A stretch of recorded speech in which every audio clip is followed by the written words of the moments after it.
ये जो प्याज के छिलके हैं इसको आप किस तरह से अपने गार्डन में यूज कर सकते हैं।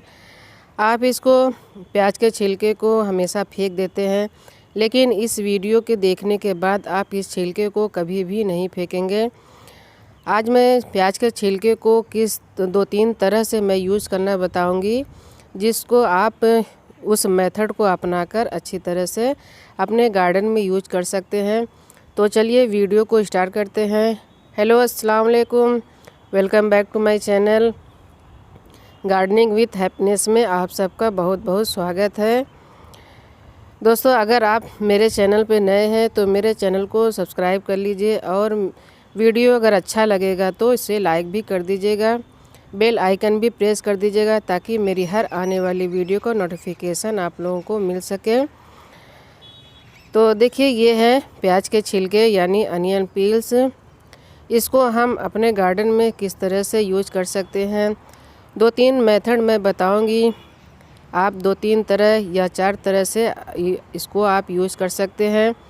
आपके किचन में डेली यूज़ में इसको आप प्याज के छिलकों को हमेशा फेंक देते हैं, लेकिन आज मैं जो तरीके बताऊंगी उन तरीक़ों को जब आप अपनाएंगे तो कभी भी आप प्याज के छिलकों को फेंक ही नहीं सकते। तो सबसे पहले आप इस छिलके को आप कलेक्ट कर लीजिए। 2 से 3 दिन 4 दिन में आपके पास जितना भी छिलका हो सारे छिलके को आप इकट्ठा कर लीजिए।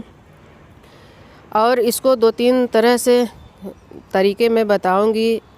एक लिक्विड फॉर्म में, एक पाउडर फॉर्म और एक प्याज के छिलके को किस तरह से पौधे में यूज़ किया जाता है, ताकि आपके पौधे में अगर फ्लावरिंग में आप डाल रहे हैं तो ज़्यादा से ज़्यादा आप फूल ले सकें, पौधे की ग्रोथ अच्छी होगी। अगर सब्जी वाले में आप डाल रहे हैं तो आप ज़्यादा से ज़्यादा सब्जी हार्वेस्टिंग कर सकते हैं।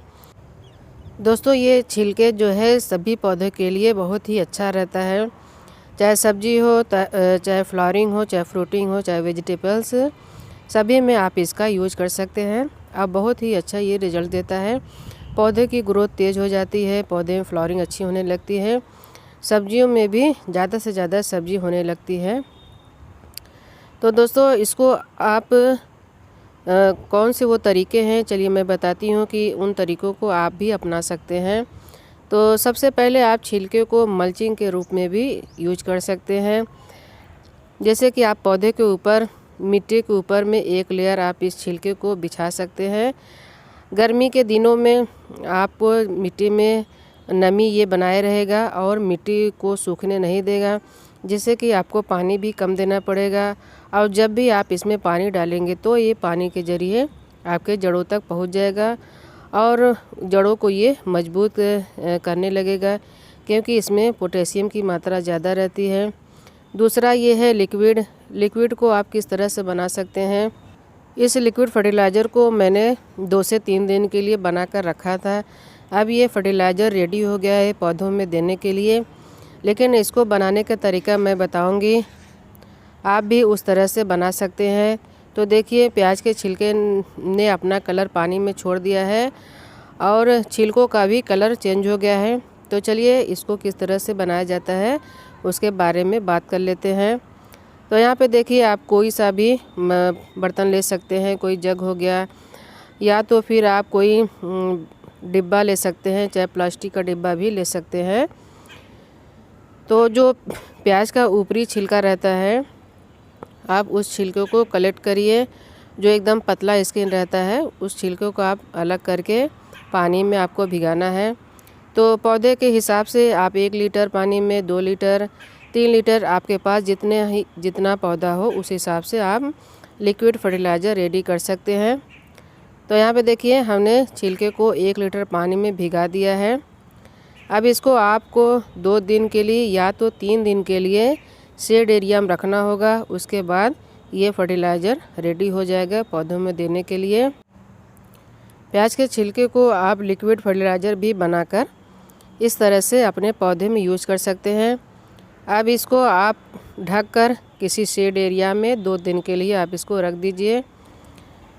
प्याज के छिलके में जो न्यूट्रिएंट्स है वो पानी में सब आ जाएंगे, जैसे कि पोटेशियम हो गया, फास्फोरस हो गया, कैल्शियम हो गया और तमाम तरह के विटामिन्स रहते हैं पानी में आ जाते हैं। जब इस पानी को अपने पौधे में यूज़ करेंगे तो पौधे में ग्रोथ अच्छी होने लगेगी और पौधा भी हेल्दी हो जाएगा। तो यहाँ पर देखिए हमने अपने लिक्विड फर्टिलाइज़र को रेडी कर दिया था 2 दिन पहले। अब इसको देना कैसे है, आप इसको छान कर पानी को अलग कर लीजिए।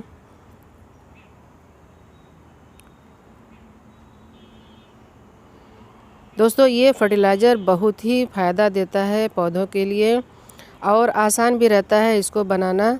आप इसको अच्छी तरह से बनाकर अपने पौधे में यूज़ कर सकते हैं। तो देखिए पानी का कलर काफ़ी चेंज हो चुका है। बहुत ही अच्छा और सस्ता फर्टिलाइज़र रेडी हो गया है। अब इसको देना कितना है, आपके पास जितना भी पौधे हैं पॉट के साइज़ के हिसाब से आप 100-200 ml अपने पौधे में दे सकते हैं। अगर आपका पौधा बड़ा है जैसे कि 15 इंच या 16 इंच का, तो आप आधा मग या 1 मग भी दे सकते हैं। तो मेरा ये देखिए 8-7 इंच का पौधा है, तो यहाँ पे हमने 100 ml ही लिया है। तो पॉट के साइज़ के हिसाब से हम अपने पौधे में इस तरह से पानी लिक्विड फर्टिलाइज़र को दे देंगे।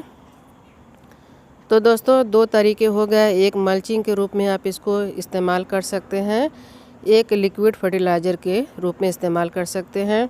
इसको इस्तेमाल करने से अगर आपके मिट्टी में किसी भी तरह का कीड़े का अटैक हुआ होगा या तो चींटियों ने अटैक कर दिया है, किसी भी तरह का अटैक होगा तो वो ख़त्म हो जाएगा। क्योंकि ये फर्टिलाइज़र के साथ साथ ये एंटीबैक्टीरियल भी है, एंटी फंगल भी है, ये दोनों तरह से काम करता है। और इसमें पोटेशियम होने की वजह से पौधे में फ्लावरिंग भी अच्छी होती है और फूल भी काफ़ी बड़े साइज़ का आता है। अब तीसरा तरीका क्या है, जैसे कि आप प्याज के छिलके को आप इसको सुखा लीजिए। सुखाने के बाद आप मिक्सर ग्राइंडर में इसको थोड़ा बारीक कर लीजिए। बारीक करने के बाद आप इसमें जो यूज़ की हुई चायपत्ती रहती है, यानी कि वेस्ट चायपत्ती, आप उस चायपत्ती को सुखा लीजिए, फिर दोनों को मिक्स कर लीजिए। आप चाहे तो इसमें केले का छिलके को भी टुकड़े टुकड़े करके आप इसमें मिला सकते हैं, या तो फिर अंडे का जो छिलका रहता है, अंडे के छिलके को भी पीसकर आप इसमें मिला सकते हैं, ताकि पौधे को कैल्शियम भी मिल जाए। तो यहाँ पे देखिए मेरे पौधे में ग्रोथ नहीं हो रही है, तो पौधे की ग्रोथ को तेज़ करने के लिए जो प्याज का छिलका है और जो यूज़ की हुई चायपत्ती हमने मिलाया है, उसको मैं इस पौधे में यूज़ करूँगी, जिससे कि ये पौधे की ग्रोथ तेज़ हो जाए। अगर आप उसमें अंडे के छिलके मिला देते हैं तो पौधे के लिए बहुत ही ज़्यादा अच्छा हो जाएगा, क्योंकि अंडे के छिलके में कैल्शियम रहता है। कैल्शियम होने से हमारे पौधे की जड़ें जो है बहुत मजबूत हो जाती है, और पोटेशियम की कमी होने से पौधे में अगर किसी भी तरह की ग्रोथ नहीं रहती या तो फ्लावरिंग नहीं रहती है, तो उसे पोटेशियम मिलने से पौधा जो है कि बहुत ही अच्छे तरीके से रिस्पांस देने लगता है। तो दोस्तों ये हो गया प्याज के छिलके को तीसरा तरीका। आप 3 तरीके से 3 मेथड को अपना सकते हैं। अगर आपको जो भी मेथड आसान लगे तो आप उन मेथड को अपनाकर अपने गार्डन में यूज कर सकते हैं।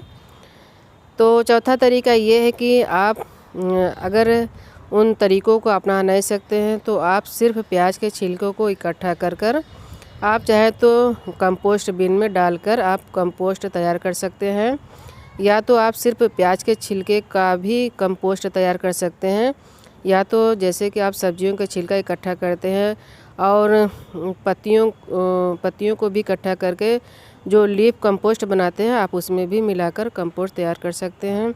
तो बस दोस्तों आज के लिए इतना ही। उम्मीद करती हूँ वीडियो अगर अच्छा लगा होगा तो इसे लाइक शेयर कमेंट करिएगा और मेरे चैनल को सब्सक्राइब करिएगा। Thank you very much.